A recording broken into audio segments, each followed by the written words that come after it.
Quand les nouvelles s'affolent, Métropole fait le point. Le point tous les matins, simultanément sur radio et Télémétropole. Le point est une courtoisie de la BNC, les pompes solaires, Chimgé, Unipièce et Lissa Lotto.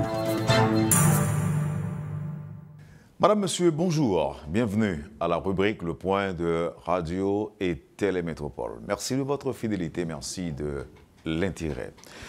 Comment sauver l'enseignement supérieur haïtien? Je pourrais commencer avec cette question adressée évidemment à notre invité.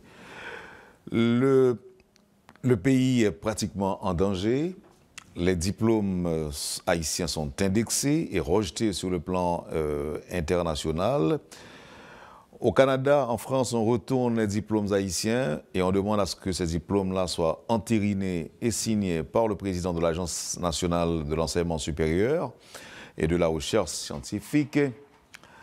L'arrêté est signé, c'est déjà dans le moniteur, mais l'institution en tant que telle n'existe pas. Les facultés, ou encore les diplômes délivrés en Haïti par les facultés de médecine ne sont pas reconnus, ou encore les facultés ne sont pas accréditées. Et à la fin de 2023, l'international ne reconnaîtra pas les diplômes délivrés en Haïti par les facultés de médecine. Voilà ce qui a valu la présence du professeur Guichard Doré, ancien conseiller spécial en éducation, évidemment, du président Jovenel Moïse. Son dossier que le prend à cœur, et c'est ça qui expliquait que là, avec nous, matin, c'est l'invité de la rubrique Le Point de ce matin. Bonjour, professeur Guichard Doré. Merci pour disponibilité, comme à chaque fois, nous invitons pour nous, ouais, qui genre, question ça, t'as doué juguler. Merci Wendell, et nous salué tous auditeurs et téléspectateurs Le Point et le Métropole. Et puis, nous sommes disponibles pour nous répondre à des questions, puisque ce sont des questions cruciales pour l'avenir de la nation. Moi dis, bon, évidemment, on n'a pas parlé de petits sujets, tout petit sujet d'actualité, par exemple, mais l'essentiel de la rubrique va être consacré à ce dossier. Je me pose une question, et me dis, comment ou encore est-ce qu'on peut sauver l'enseignement supérieur haïtien à la lumière de ce qu'a fait aujourd'hui, de ce qu'a passé aujourd'hui? Oui, et nous avons sauvé parce que danger, nous connaissons là depuis au moins 2010. Moi-même, en 2011, comme en charge du dossier de l'éducation au Palais national, ce dossier-là, il était venu sous bureau. C'était un problème. Et même avant, et les partenaires des universités étrangères ont commencé à avoir un problème avec l'enseignement supérieur haïtien. Même s'il faut reconnaître, là encore, je toujours dit ça, comme on a parlé sur l'enseignement supérieur, moi, ce n'est pas politique, je ne suis pas lavalassien, mais je dois reconnaître que Jean-Bertrand Aristide a fait un effort. En 1995, après le retour à l'ordre constitutionnel, monsieur prend, avec le ministre Bito, défunt Bito, malheureusement qui est décédé depuis quelques années, et pour te mettre un projet de loi sur l'enseignement supérieur. À l'époque, j'étais étudiant à l'Université d'État d'Haïti, au département de sociologie de la faculté d'ethnologie. En deuxième année, j'ai été manipulé. Ils ont fait manifestation, toutes nous sortis depuis passer marché Salomon, etc., contre le projet de loi. Au fait, ils n'ont pas très mettre nos documents. Faut s'y camper. Oui. On dit nous t'es manipulé. Moi, j'ai été manipulé, moi-même. Malgré moi, contre comment manipuler, c'est les mains pas fait tes doctorats. J'ai cherché texte ça. Et moi, le texte était un bon document. Ça, tout étudiant sorti, soit en disant il y a la marchandisation de l'enseignement supérieur, alors qu'il n'y a jamais question. Donc tout le monde sorti dans la rue contre le gouvernement, manifestation, etc. Ça, c'est 95. Moi-même, j'étais là-dedans. La première fois que j'ai participé dans la manifestation. Parce que tenant compte dans le courant, etc. J'ai été manipulé. OK? Et par les tenants de l'université. Et je dis, alors, nous avons posé une question. Combien de jeunes ont été manipulés ou sont encore manipulés? Ah oui, encore une fois, on l'entend encore, président Jean-Bertrand Aristide encore, vous montrez que M. était pris un dossier ça à cœur. En 2002, il retourné au pouvoir en 2002, M. professeur Tadieu, Charles Tadieu, il balle pour un dossier sur l'enseignement supérieur. Il mettait tout étudiant, à l'époque, moi, j'étais plus mature, je participé cette fois-ci. Et puis, tout étudiant dans la rue contre Jean-Bertrand Aristide. Et bien, ça a débouché à l'opération 2004, président Jean-Bertrand Aristide allé. Donc, vous venez voir ce problème. Donc, le dossier de l'enseignement supérieur, devine gagner, on a dit tout le monde peut dossier ça. Dans le palais national, un peu le monde peut. Président Breval, pas de même voulait toucher dossier comme ça. Bon, là, vous pouvez tourner moi-même comme des étudiants, acteurs et témoins, parce que c'était en 95, comment vous fait. Et comment c'était un problème sur le dossier, il y a un dossier haïtien tourné, etc., parce que manque cohérence dans les cours ne sont pas codifiés, etc. Moi, c'était chance pour moi, à l'époque, Haïti, pour la première fois, pour le président CARICOM. À l'époque, c'est le président Matéli qui était président. Moi, j'étais responsable du dossier de l'éducation. Monsieur CARICOM est venu en Haïti.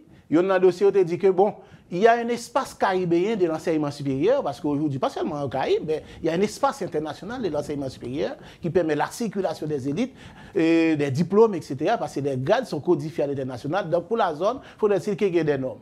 Et le président Matéli dit, ah, moi, non, mais c'est pas moi-même, non, mais monsieur qui responsable de dossier, ça, à venir. À l'époque, Anne Valérie, qui était la directrice du cabinet, me fait monter au bureau du président, et puis me rencontrer avec nous, c'était l'université West Indies, nous parlons avec eux, on dit, ok, d'accord, on va travailler. À l'époque, M. Vanet, qui était ministre de l'Éducation, il n'était pas là, et on compte rendu à M. Vanet, Vanet dit, mais Doré, je vais coordonner le dossier ça pour le ministère, il n'y a pas de problème.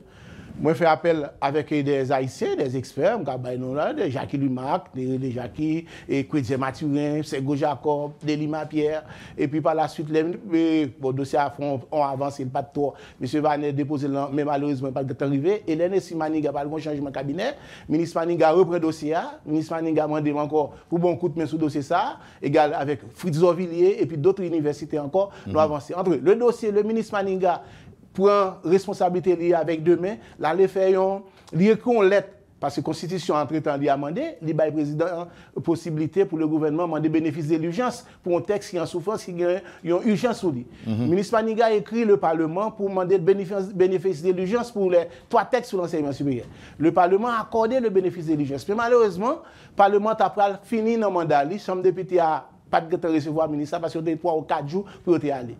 Là, ça, nous arrivons dans une situation pas capable, mais entre-temps, le Parlement vient faire élection, chance pour moi encore une fois, je retourne dans le Parlement sur le dossier d'éducation. Moi, fait le président voyer document encore et a fait un dépôt dans le Parlement parce qu'il a retourné, le mettre dans le texte. Jacques Guy Lafontaine mettait comme des textes prioritaires dans le chargé gouvernemental de l'agenda législatif. Il voyait tout, dont 3 textes, c'était un texte prioritaire pour voter. Effectivement, la Chambre des députés, la forme remercier la commission, tous les membres de la commission de la Chambre des députés qui travaillent. Donc, un député de Jacques Mel, un ancien, c'est un homme extraordinaire qui a fait des interventions vraiment magistrales et lors de l'Assemblée, il a discuté texte. La Chambre des députés a voté tous les 3 textes. Malheureusement, le Sénat n'a pas voté texte. Maintenant, quand il y a arrivé entre-temps, pression faite. Pour ça? Non, parce que... Alors que le Sénat siège en permanence, non? Oui, bon, malheureusement, ce a été paralysé, qu'on est comme en situation théâtre, une bataille, etc. Là, on vient arriver dans la situation ça là, quand il y a, entre-temps, international a pas pression. Moi, surtout quand l'État vient sous bureau, moi, dans le palais national, et je ne pas comprendre comment Haïti va gagner. Ok, bon. Non, vous voyez texte ça en souffrance, sans souffrance. Maintenant, il n'y a pas de parlement. Moi, je dis, président, pas de problème, mais moi-même, je suis allé. Entre-temps, moi, je suis allé représenter Haïti dans CELAC, des chefs de la délégation, en 2013, sur un gros événement, il fait Cuba biennale de l'enseignement supérieur. Moi, je joins beaucoup d'universités, des responsables, qui ont plein de diplômes haïtiens. Mais il y en a un cas qui était étonné. Moi, c'est des Haïtiens que le président Préval, avec Tebaï Bous, pour aller en Afrique. Moi, je joins le responsable Caraïbe du ministère des Affaires étrangères du Bénin, qui a plein pour des Haïtiens qui viennent dans Caillou. Non seulement ils ne parlent pas français, ils ne parlent pas écrire, ils n'ont pas de niveau. Ils disent pas comprendre. Moi-même, en tant que Béninois, c'est Haïtien qui est formé. Moi, je ne sais pas des gouverneurs de la Rosée, on est tellement content. Je me dis comment le pays a fait arriver dans ce niveau ça. Je dis, monsieur, pas de problème, on va mettre de l'autre à la maison. Là, nous retourner, nous mobiliser déjà avec, faire un petit compte rendu avec le ministre de l'Éducation à l'époque. Et puis, nous disons, le ministre a dit, qu'on a pris un dossier en avancé. Donc, son dossier, je dis qu'au ministère de l'Éducation. Quel problème est avec diplôme? Bon, non, ça c'est pour des étudiants qui n'ont pas de niveau. Ils veulent faire médecine, ils n'ont pas de niveau. Parce qu'ils ne maîtrisent pas la langue française, parce que l'enseignement se fait en Afrique en français. Ils ne peuvent pas parler français, ils ne peuvent pas écrire. Malgré que nous francophones. Non, mais au Canada, quand il y a les Haïtiens venus là, ils passent le test. On ne considère pas les Haïtiens comme des francophones aujourd'hui. Au Canada. On ne considère plus. Mais non, du tout pas. Parce qu'ils passent au test. Ils passent au test parce que les gens venus, ils n'ont pas maîtrisé la langue. il va maîtriser la langue, d'ailleurs, tout à fait nous fait en créole. Alors que le pays a deux langues. Moi, je n'ai pas de problème avec la langue, mais le pays a deux langues. Donc, il n'y a pas qu'à analyser. Hier, je parlais avec Darius Vénus, qui était un ancien monsieur avancé au Canada, il s'est dit ça, il ne pas considérer, et nous, comme francophones, nous sommes au Canada, les Haïtiens revenus pour l'école, ils passent le test français même avec tout l'autre monde qui saute dans l'autre pays, pas francophone. Comme si tu es sorti Cuba ou tu es sorti, pas sauter ça. Donc, c'est un problème sérieux. Donc, maintenant, là, on est dans une situation, ça, on a un problème diplôme, cours, pas codifié. Il y a un système de codification au niveau de l'enseignement supérieur. Par exemple, c'est un maths 110 qui est appliqué à la gestion. Elle dit, on dit, dans l'université, je prends n'importe, je prends l'université qui est là, pour ne pas faire publicité pour lui, mais maths 110, c'est le système de codification, c'est pour gestion. Mais quel que soit sous territoire, je prends pour ça, pédagogie a doit différente, mais contenu est supposé même. Aujourd'hui, on n'a pas garanti ça. Et les professeurs, le corps professoral, et qui niveau, qui grade, etc., personne ne connaît. Et niveau, qui niveau, tout le monde a bail diplôme de licence. Est-ce qu'il y a suffisamment de professeurs pour bail licence, pour bail niveau de licence? Parce que niveau de licence, encore une fois, c'est ça qui a un problème avec nous. Son grade international lié. Quand on dit qu'on diplôme de licence, il équivaut même j'en à prendre un bachelor aux États-Unis, ou de prendre une licence au Canada, ou prendre une licence en France, ou prendre une licence dans notre pays. Parce que son grade international. Donc au niveau international, il y a un contenu, il y a de l'ordre du diplôme de licence en sociologie, tout le monde compte ça, ça veut dire. Surtout qu'on diplôme master en éducation, tout le monde compte ça veut dire. Maintenant, c'est vrai que est-ce qu'on dit nous là que c'est pas injustice qu'il fait haïtien? Ah ben on fait une grande injustice à la population. Pour qui ça? Les élites ont une responsabilité. Non, alors je vous parle des étrangers. Est-ce que étrangers, le fait que ou encore faculté de médecine notamment pas accrédité, est-ce que c'est parce que nous, c'est haïtiens? Est-ce que c'est... Non, du tout pas, c'est pour tout le monde, c'est une norme internationale. Haïtiens toujours comprennent que le monde a campé, a attendu. Non. depuis une vingtaine d'années, il y a ce qu'on appelle l'internalisation du système d'enseignement supérieur. Il y a des normes internationales, il faut évaluer, il faut accréditer, l'évaluation par les pairs, etc. L'enseignement supérieur, ce n'est pas comme si on fait l'école au niveau primaire. Non, il y a un espace international, il y a une façon de faire. Il y a des normes qu'il faut respecter. Ça, nous ne pouvons pas faire. Nous toujours comprendre que... Alors que nous sommes au pas. Ah, ben, évidemment. Donc, ça veut dire que... Là, on travaille sur Texas, l'ancien ambassadeur américain, et monsieur était là récemment, il a tourné encore. Kenneth Merton. Monsieur connaît le doctorat sur Texas, sur Jovenel, monsieur dit, Doré, comment y est, sauf avec dossier enseignement supérieur, quand on a travaillé sur lui, est-ce que le Parlement a voté? Moi, je dis non, le Parlement va pas voter, j'aime débuter. Monsieur dit, oh, on connaît, dans les années 50, la faculté d'agronomie, c'était la meilleure faculté pour toute la région, oui. Kenneth Merton, qui dit ça dans le Palais national. Donc voilà dans le niveau que nous sommes aux normes aujourd'hui là. Donc moi je crois que ce qui est très important, on doit prendre nos responsabilités. Le deuxième bail qui passe, Wendell, il faut l'État haïtien. Parents haïtiens qui payent moyen, 45% revenus ni dépenser dans l'éducation petite. 45% revenus ni dépenser dans l'éducation petite. Vous imaginez, moi-même pense que par une crise politique. Parce que ce qu'il est en train de faire là, on est en train de contester la signature des ministres. Parce que, bien sûr, parce que ces ministres aujourd'hui qui signent un diplôme, par exemple le ministre Maninga aujourd'hui, ils ont un diplôme sorti dans l'IEH, ils ont un diplôme Bali sorti dans Notre-Dame ou bien n'importe université, c'est pour signer. S'il pas signer pour légaliser pour avec l'étranger. Maintenant, le retour de l'autre bord, c'est une forme de contestation de la signature des ministres. Donc, l'international a dit non, nous avons une norme aujourd'hui, d'ailleurs, document ça, UNESCO voit partout dans le monde entier, l'Elfin tout côté aller au président Oli, il dit nous avons une norme, il faut que nous respections les normes là, pas nous, puisque Haïti a des normes, des standards internationaux, il faut nous respecter. Donc, il est urgent pour que le gouvernement nomme les membres de l'Agence nationale de l'enseignement supérieur de la recherche scientifique pour mettre l'ordre dans le niveau enseignement supérieur dans le pays. Et ça permet maintenant tout pour nous faire évaluation, parce que Texas Balmandazap, au niveau de l'agence, il y a un pôle de contrôle et d'évaluation qui a fait travailler ça. Donc nous sommes obligés de prendre responsabilité nous en main, parce que les élites ont responsabilité. Oui, je veux dire là, ce n'est pas le politicien qui est là, c'est le citoyen. Parce que Malette n'est pas ça, c'est pas aujourd'hui que je connais. Comme depuis 10 ans, je suis sous dossier, moi je connais qui menace qui te gagne, moi je prends responsabilité moi-même, bien entendu avec la cour des cadres et des ministres successifs qui sont passés dans l'éducation nationale pendant des périodes là, ils ont même été considérés là. Aujourd'hui, nous avons fait un gros pas dans le chemin. C'est-à-dire que le texte est publié au moniteur. Au moins, Jovenel Moïse a pris ses responsabilités. Comme une anecdote, c'est le jour le plus heureux de Jovenel Moïse, monsieur publié texte ça. Vous comprenez pour qui ça? Les textes ça fait publier malgré tout côté CPD que monsieur prend. Monsieur joue un paquet université haïtien à l'étranger, les grands professeurs qui quand vous voyez ça il président, monsieur montre mieux. Monsieur dit monsieur Doré, pour qui ça pas faire ça date ça? C'est le jour le plus heureux de sa vie. Donc moi je crois qu'aujourd'hui le gouvernement a une responsabilité pour mettre l'Agence nationale d'enseignement supérieur sous pied pour nous entériner les diplômes parce qu'il y a des faux diplômes dans le pays comme circulé qui constituent une menace non seulement pour Haïti, mais qui ça image pays à l'étranger. Là, après tout, nos diplômes bon ministre, c'est quoi ça? Ah, vous avez signé ça? Donc, c'est grave. Parce que le ministre, pourquoi? Le ministère n'a pas la capacité pour entériner les diplômes. C'est quoi l'entérinement?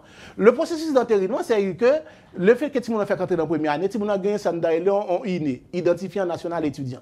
Et il y a une photo, etc. Il y a un jury d'examen pour chaque année, consolider, etc. Maintenant, les dossiers, ça pas le signer. Le ministère, c'est tout document ça pour le demander.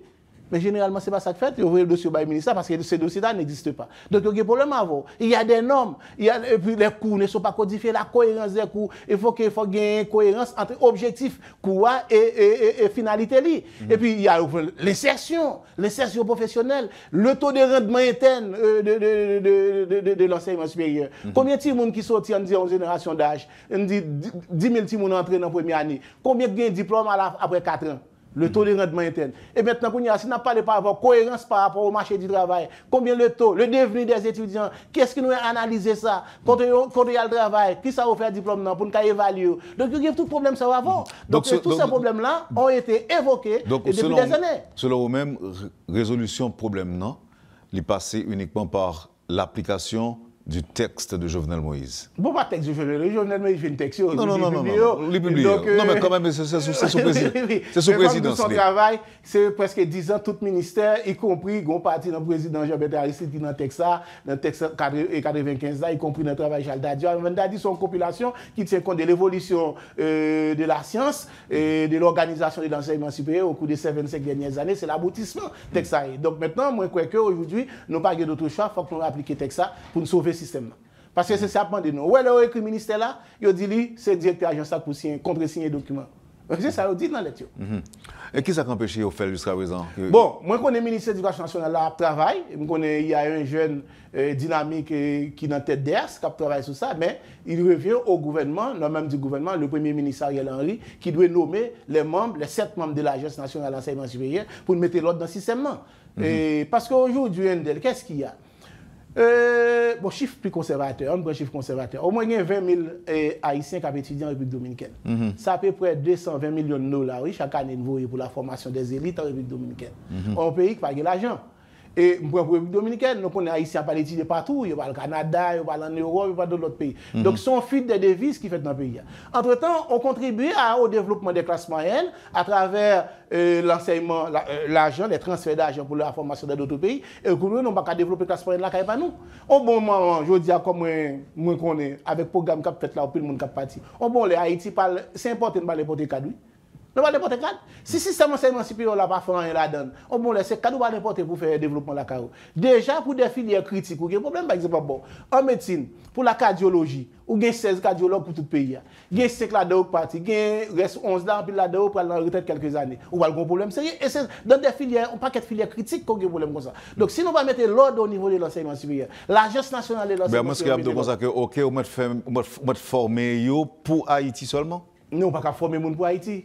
Est-ce que nous avons des aberrations à tout? Sinon, pas ou non, même dans des gens qui disent, oui, non, même, oui, c'est pour Haïti qu'on a formé les gens. Non, les grades, c'est des grades qui ont un contenu international. Tout le monde connaît ça, veut le dire. De pourtant, donner qu'il y a un bon diplôme bon pour Haïti, mon cher, on va y bolet li. Ou de fili. Donc, on n'a pas intérêt à encourager notre jeunesse pour aller former nos bolet. Au contraire, nous supposons un système qui contrôle tout le monde, on contrôle, fait l'évaluation, fait suivi, contrôle administratif, contrôle scientifique et contrôle pédagogique sur toutes les institutions d'enseignement supérieur pour nous assurer la qualité que ça capable là. Je pense que c'est très important. Richard Doré, merci. Et permettre que m'observe pose un peu après pour finaliser ou encore partir ça, et pour finir avec lui et surtout nous obliger de retourner sur comment sauver l'enseignement. Et pour ça qu'il faut croire que c'est possible que le problème soit capable de résoudre et combien de temps on a besoin pour que vous commenciez à reconnaître le diplôme nous après l'implémentation du texte, je dirais, du texte adopté sous la présidence de Jovenel Moïse. Après ça, le tourner. Poursuivez, madame, monsieur, la rubrique Le Point de Radio et Télémétropole. Le professeur Guichard Doré est notre invité ce matin. À tout à l'heure, après la pause. Le Point est une courtoisie de la BNC, les pompes solaires Chimgé, Unipièce et Lissa Loto.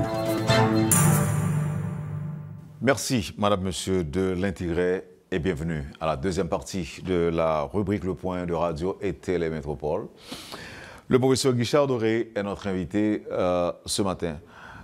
Comme moi, j'ai partagé avec vous quelques préoccupations, alors ça, moi, déduit là, c'est que moi, j'ai un pile alors, un thème qui est à la mode, je dis, aussi de gros bout de tonton intellectuel qui est absolument là. Évidemment. Et ça fait plaisir, parce que ça fait plaisir. La culture en Haïti, nous sommes attachés à ça. Tout à l'heure, tout ça. Les gens qui sont pauvres dans la société, dans le revenu, 45% dans l'argent, ils dépensent dans l'éducation.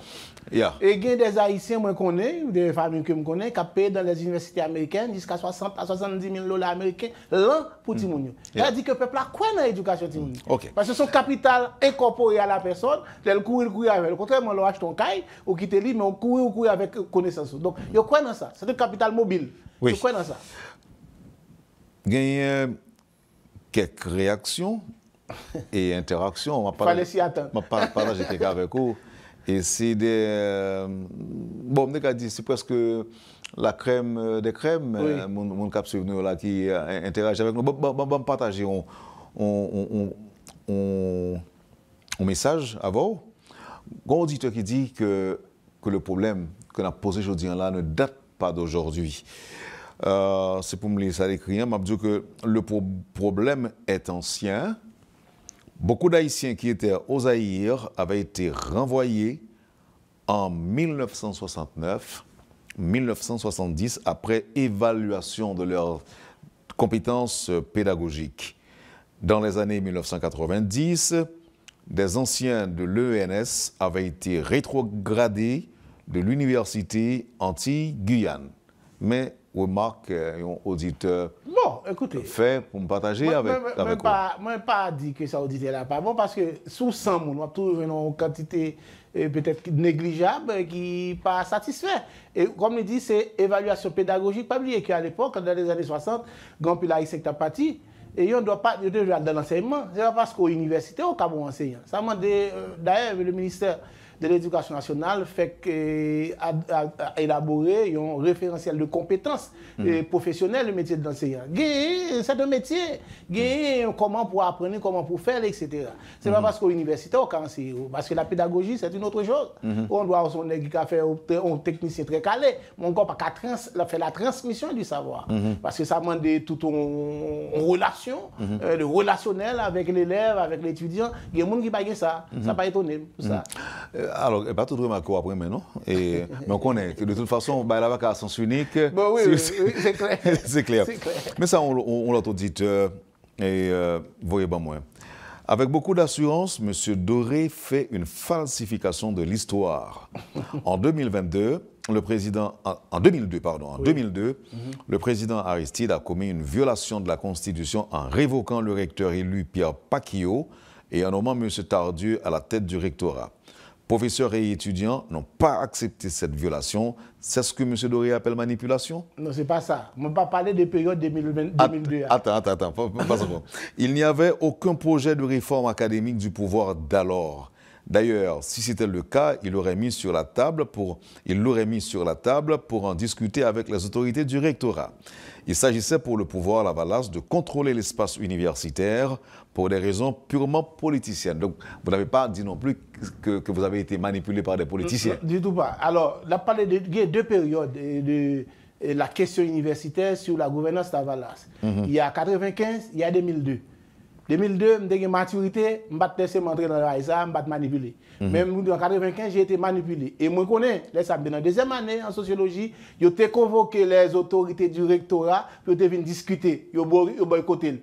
Ils n'ont pas venu. C'était une lettre, la lettre a été affichée dans la faculté MDA. Ils n'ont pas venu. Donc, je ne sais pas qu'ils n'ont pas discuter. En 1995, oui, pour 2002, je ne sais pas.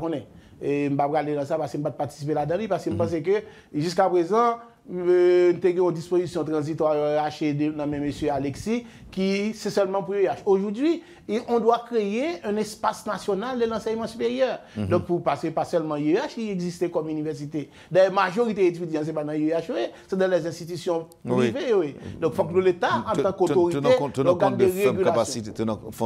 Faible capacité. Et puis nous avons des ressources. Tout.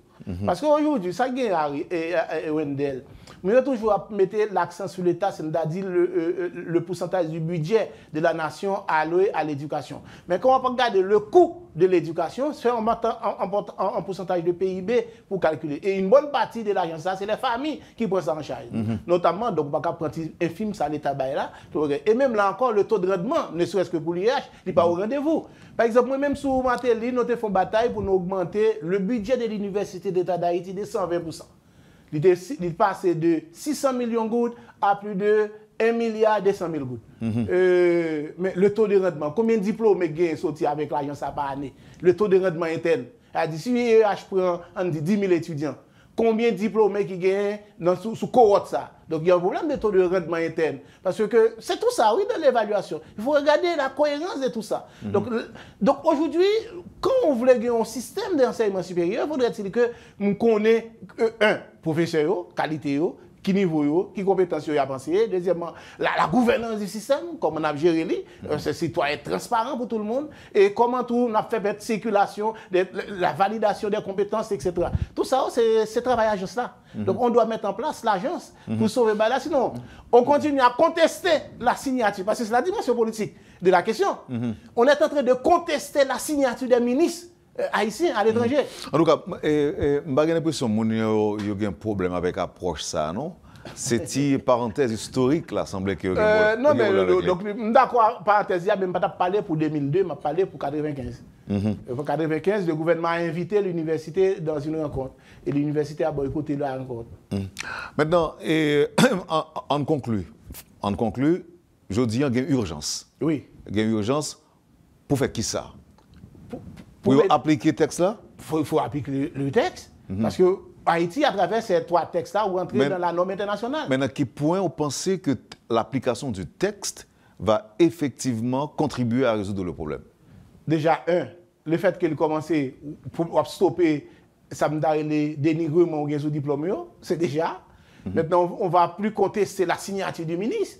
Par exemple, là où on va le ministre Maninga, là où le ministre à définition de document, on dit, monsieur le ministre, vous avez signé ça?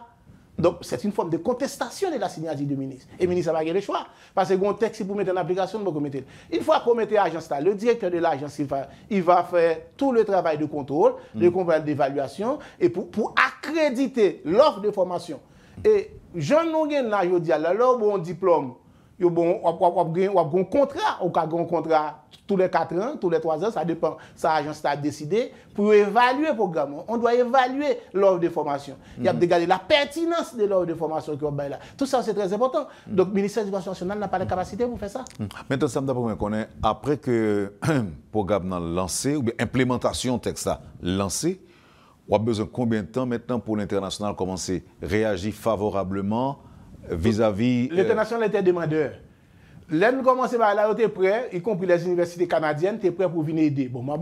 Notre compatriote, Samuel Pierre, a évalué le travail avec ses collègues. Samuel, ce n'est pas n'importe qui.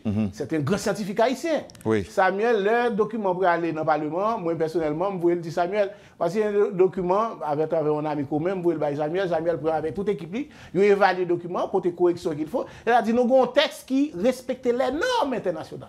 Et c'est pourquoi que l'UNESCO, milliers de textes à tout partout dans le monde. Il dit Haïti a les normes.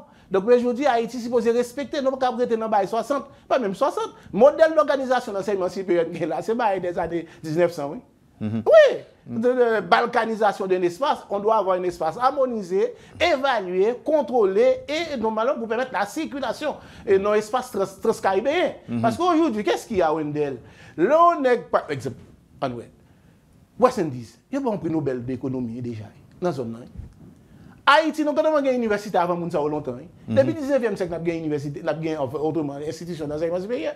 West Indies, ce pays, ça a autre chose. Nous avons un prix Nobel d'économie. Donc, moi, je crois qu'il faut que nous prenions le pays au sérieux. Ça, c'est une question d'élite. Et là, encore une fois, moi, je demande au Premier ministre pour prendre responsabilité, il doit nommer les membres de l'agence pour sauver le pays. Une dernière question, c'est d'un auditeur. Puisque vous dites que vous avez manipulé au soir Aristide à propos de question ça, qui ça qui était argumentation manipulateur? Marchandisation de l'enseignement supérieur. Parce que vous demandez un petit frère pour étudiants participer à un bon bail modique. Bon, tout pays bail modique. Bon, si même si pas de cabalité, on doit bon bourse. C'est ça, il y a ce code de sensibilité, ça, c'est la marchandisation de l'enseignement supérieur. C'est-à-dire qu'il ne faut pas privatiser l'université. Alors que c'est une institution publique. Dès que vous avez là, on est jeune, très fougué à l'époque, il a 22 ans. Dans la rue, manifestation, à Aristide, et bien tout. C'est la première fois que je participe à une manifestation. Alors que, les m'a fait un doctorat, un document, c'était des documents sérieux. Pour l'époque, c'est vrai qu'il n'y a pas arrivé dans toutes les évaluations, mais pour l'époque, les documents répondaient aux attentes. On fait une parenthèse là, et je dis, on n'a pas de problème en haut, parce que je me souviens dernière fois de venir là, et c'était difficilement arrivé dans le point. Et question de sécurité, comment les sur les hauteurs? Bon, plus ou moins, je dit la police nationale avec population, ils font travail, et les gens sait qu'il est plus ou moins, il y a un paquet de familles qui étaient déplacées, qui commencent à retourner, et jusqu'à présent... Mais une nouvelle qui vient jeune, moi là, hier, il dit que reste que macaque là, reste que... Bon, macaque là, t'as fait tentative pour reconstituer, oui, c'est pas vrai. C'était un problème avant-hier, que la police était intervenue encore une fois, mais les policiers du commissariat sont très vigilants. Pas oublier que tu as gagné plusieurs policiers confrères qui sont victimes, ils sont très vigilants, et depuis qu'on moins de barrages, ils ont intervenu rapidement.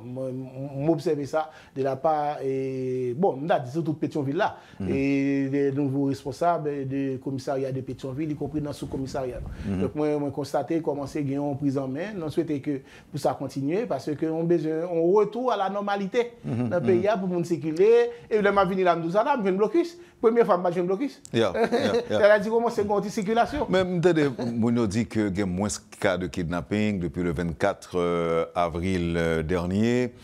Il y a crédit, entre guillemets, à mouvement BK, Bois-Calais, et aussi à travail que la police fait dans un moment. Oui, la police fait un travail extraordinaire dans une certaine localité. La police accompagne la population. Parce que nous voyons non. Les bandits sont dans les quartiers, la population connaît. Donc, les policiers, même les gens ne doivent pas connaître, mais la population connaît les bandits. Alors, ça qui est plus important aujourd'hui, c'est que comme il y a un mouvement de population qui a fait, là encore, la sécurité. Je vais continuer de parler sur ça, mais on pose une question, on va répondre. Et la sécurité, c'est une affaire collective. Pas seulement la police, y compris les citoyens. Les nouveaux gens qui viennent dans la zone, les gens qui ont loué caillou, moi je dis ça.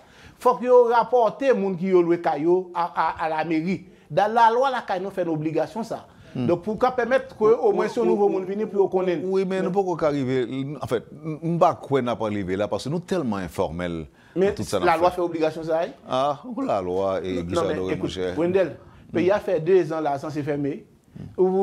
Si nous cherchons une solution durable, on doit prendre toutes les mesures administratives, légales et juridiques ou réglementaires nécessaires pour permettre nos actions en normalité de façon permanente. Ça, c'est un adhère. Par exemple, M. Joseph Sotil vient le Kala, il n'a pas besoin d'aller, ou même qu'il louait Joseph Kala, il faut aller dire où le Kala, M. Joseph. Est-ce que d'après vous-même, mouvement Bois-Calais a son bagage qui t'a de continuer? Bon, là, nous pas capable dire est-ce que son bagage est de nous, c'est qu'il y a les institutions de l'État qui ont mis en place. Parce que la population était au niveau d'exaspération, ils font bail. Et tout le monde conserve ça à privé, y compris le gouvernement, tu sais comment ça a privé, puisque l'État était impuissant. Mais aujourd'hui, moi, je crois qu'il faut que nous mettions l'appareil répressif de l'État en place. Renforcer la police, renforcer les effectifs de l'armée, les services de renseignement, l'ANI.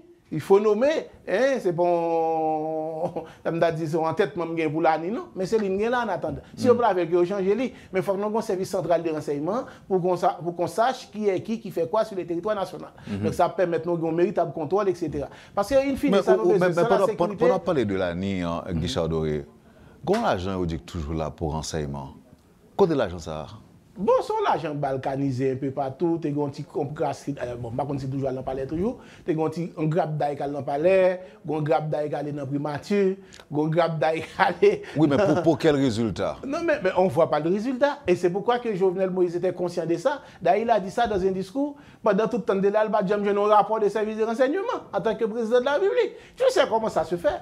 Par exemple, le président Macron aujourd'hui, le directeur de l'agence française de renseignement lui soumet un rapport.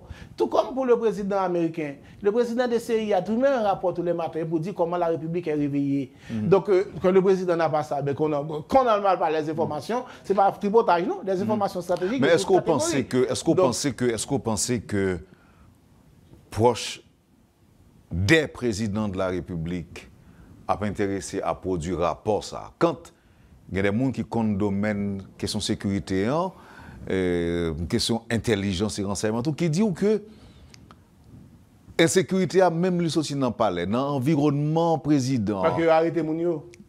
Oui, non, mais qui l'arrêté? Ah non, mais qui est-ce qui va l'arrêter? On a parlé de monde qui ont des oreilles président. Moi, je suis Jovenel Moïse, j'ai vu qu'il y avait le chef de sécurité. Non, sous le chef de sécurité. Moi, je ne pas dire comme ça.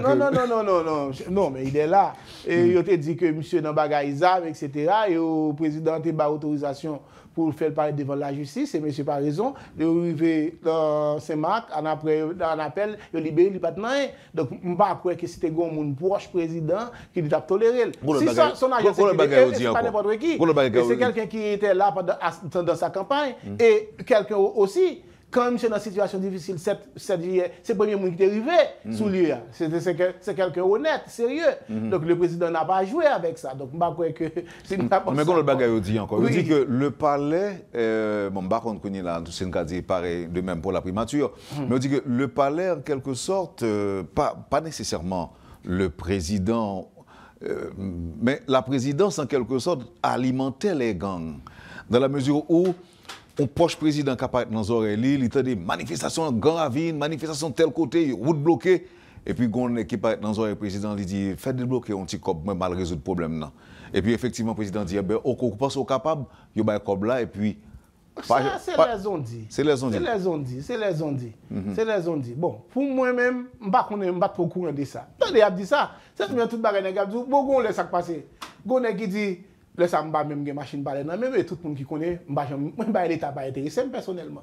Je ne vais pas pour servir. Quand le président final, il dit ah, il est doré à marcher avec un gros machine, pas de sécurité. Moi-même, je suis adoré. Aujourd'hui, moi, avec les gaz à moi-même. Dis tout pas. Toujours machine. Mais je suis un universitaire qui était au service de la politique. Non, politicien. Oui, mais quand on a dit ça, que un pilote universitaire tout, qui a fait pire que vous, bon, ça, chaque mentalité, il y a une conception de la vie, il y a une conception de l'État, il y a une façon de jouer. Moi-même, président Jovenel Moïse, il dit mon bonne sécurité, me dit président, pour me faire qui ça? Là, pour ça, mon sécurité, parce que je besoin à Wendel, besoin à Chita mal pour un petit bar à Wendel, pas capable, n'est pas suivre. Non. Moi, je suis un universitaire qui était au service de la République, me fait ça me capable. Et Dieu seul sait, moi sacrifier moi pour me faire ça me capable. Guichard Doré, jeudi 1er juin, ça fait exactement 2 ans. Oui. Depuis Matissan bloqué. Et je n'ai pas besoin de dire que moi-même, qui mal que mon yo fait, bandits, gangsters, et éventuellement des proches du pouvoir, si ils ont contribué dans ça, tout. Et je pense que y a des millions d'Haïtiens, je dis un capteur vraiment avec vous, qui mal à l'aise par rapport à la gangstérisation pays. En tant que conseiller président, ancien président Jovenel Moïse, de regretter mémoire, ça a commencé sur le président Jovenel Moïse. Bon, même avant. Non, question Matissan bloqué.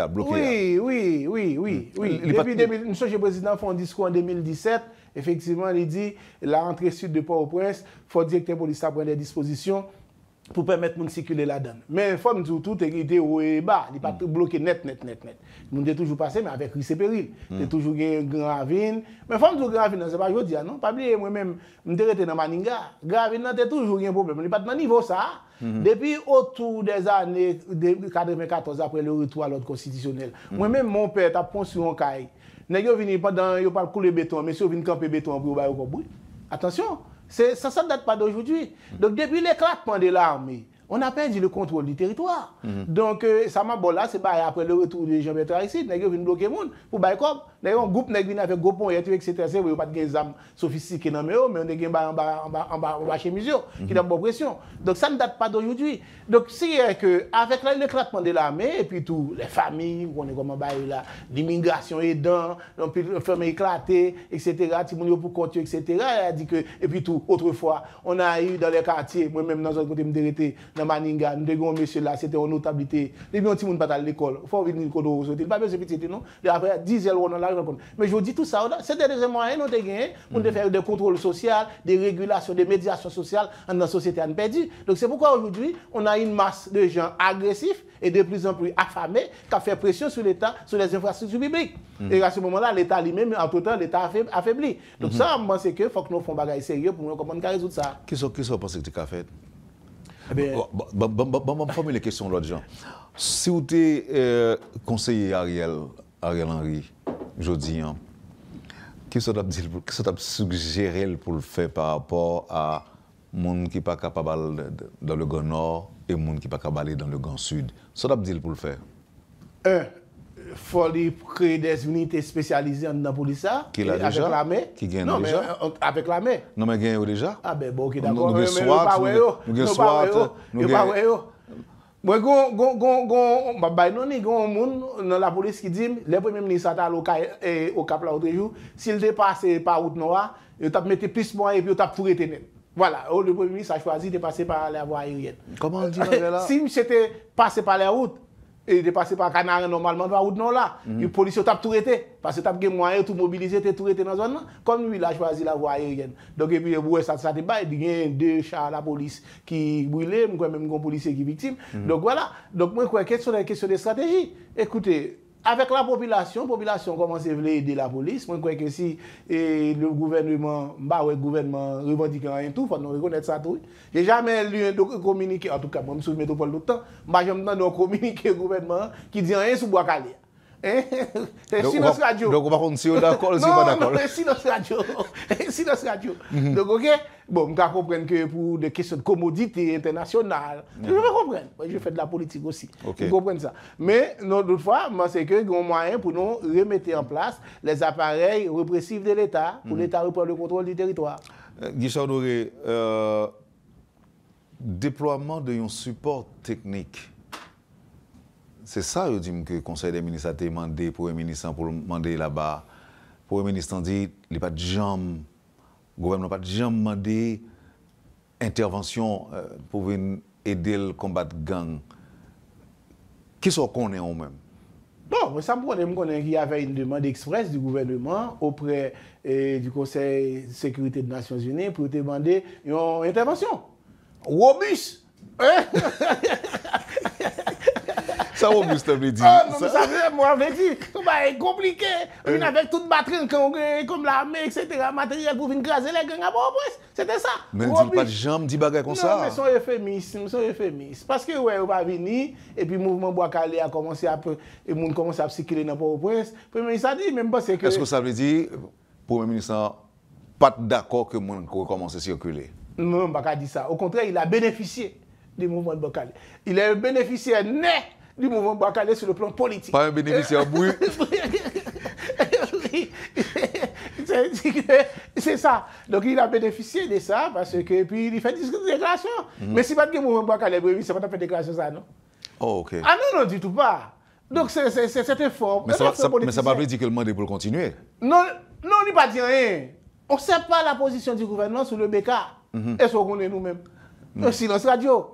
Donc, mais sauf que le bénéficiaire, puisque mon a circulé aujourd'hui dans Port-au-Prince, etc., bon, pas de tous côtés. Moi-même, je suis là sous Pétionville, là, moi, blocus, et sous Delma, moi, blocus, etc. C'est déjà, peut-être, on retourne une certaine forme de normalité. Mais pour combien de temps? C'est pourquoi nous dit que nous avons souhaité que pour les appareils de l'État, pour travailler là, pour contrôler, puisque la population est en partie, et faire des gangs qui dispersent un peu partout dans le territoire. Encore le fait que pas dans la zone de la caillou, c'est plus facile pour la police d'arrêter, parce qu'il n'y a pas dans fief. C'est vrai que un homme d'État, il a un devoir de réserve. C'est pas tout le bagage que l'a dit sur la place publique. Mais au cabane Mosso, par exemple, l'information fait quoi que gagné souvent des opérations musclées, peut-être même robustes, de la police nationale, qui prend direction gang yo, base gang yo, notamment 400 Maozo, notamment la Éviter l'homme, et plus près de nous, Village de Dieu. Pendant que nous avons marché, il y a des coups de fil qui sortent bien haut, et puis qui m'ont dit pour nous rebourser chemin, mission annulée, pour nous battre en retraite. Bon, ça, est-ce que ça la police a fait une mission. La mission va lever des matins pour une mission. C'est pas qui planifié et de même des opérations comme ça, le gouvernement doit assumer les parce que les policiers ils mettent en œuvre la politique publique de sécurité du gouvernement. N'oublie pas, quand un policier est déplacé, moi-même j'ai une expérience avec l'ancien ministre de la Justice, c'était M. Sanon, Renel Sanon. Les policiers font bagaille. C'est monsieur qui répond. Il n'y a pas qui les policiers à répondre. Les attaques policiers, et vous savez que les policiers ont démobilisé tout. Maintenant, on a besoin des ministres de justice qui connaissent que la police, c'est la politique du gouvernement, la police a mettre en œuvre. Quand les policiers font bagaille pour quitter les policiers, la gueule pour contre lui, tribunal après les lits ou bien inspection générale, non. La politique de sécurité, c'est une affaire politique. C'est le ministre de la Justice et de la Sécurité publique. Donc, les policiers font bagaille, c'est le ministre qui doit répondre. Bon, pas le policier. Bon, c'est le directeur de police là. Ah non, moi je Renel Sanon, moi-même je constate ça, le bagage, bon, n'oublie pas, Sanon était un ancien militaire, une ancienne école. Avocat 7, mais était un ancien major de l'armée d'Haïti. C'est lui qui répond. Il dit non, pas vrai, la police a le moins. Parce qu'il met en œuvre la politique de sécurité du gouvernement. On a besoin d'un ministre de justice qui dit ça. Maintenant, laisse la police au senti au confort, ou pour être une sécurité tout là à l'époque, laisse ça non, t'es ministre de justice pour circuler de mon côté. Parce que il dit c'est un véritable ministre de la justice. Il assume. Même des ministres de justice, un ministre de la sécurité publique. Il me parlé dans la radio, et puis il dit, gros, ça, nos campés, il est très important, il me parlé. Donc, on a vu ça. Mais depuis lors, tout les qui viennent très frileux.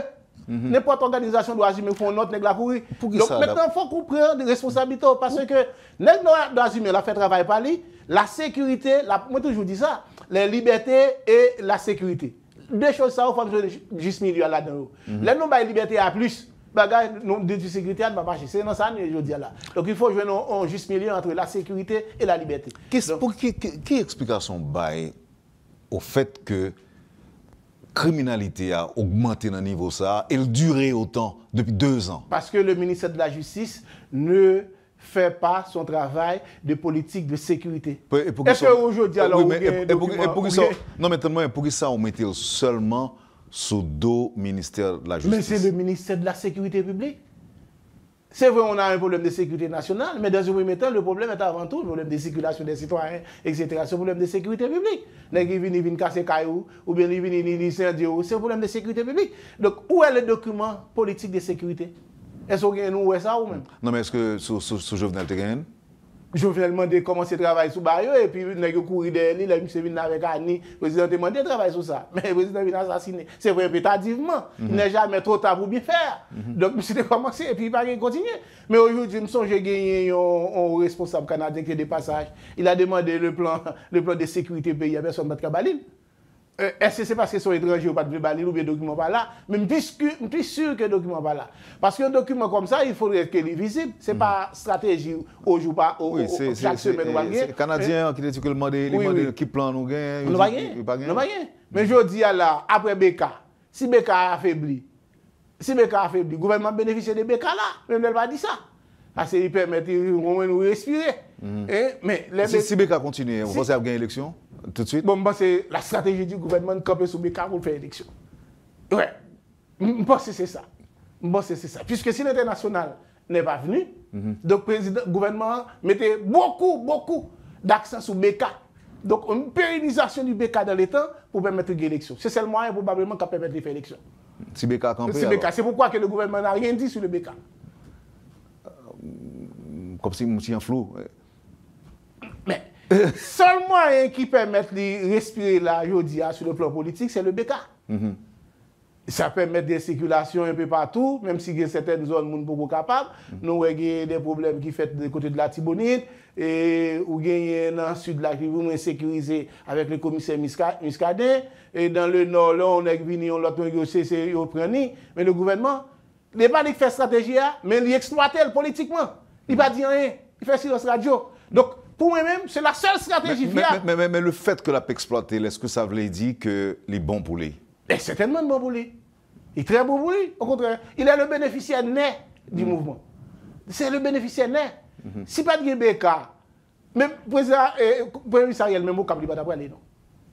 Il ne va pas faire 18 mai au Cap. Il va dans le palais et puis il fait un gros discours. Ou bien sous champ de massacre, comme l'habitude de faire. BK est dedans, il est déplacé. Au contraire, BK a un nouveau souffle à gouvernement. Donc, moi-même, je crois que les copains sous BK pour faire toute l'autre bagaille. Donc, maintenant, moi-même, je dis que c'est une stratégie périlleuse parce que nos mouvements qu'on sort, ils ont débouché sur n'importe quoi. Si le gouvernement n'assume pas ses responsabilités.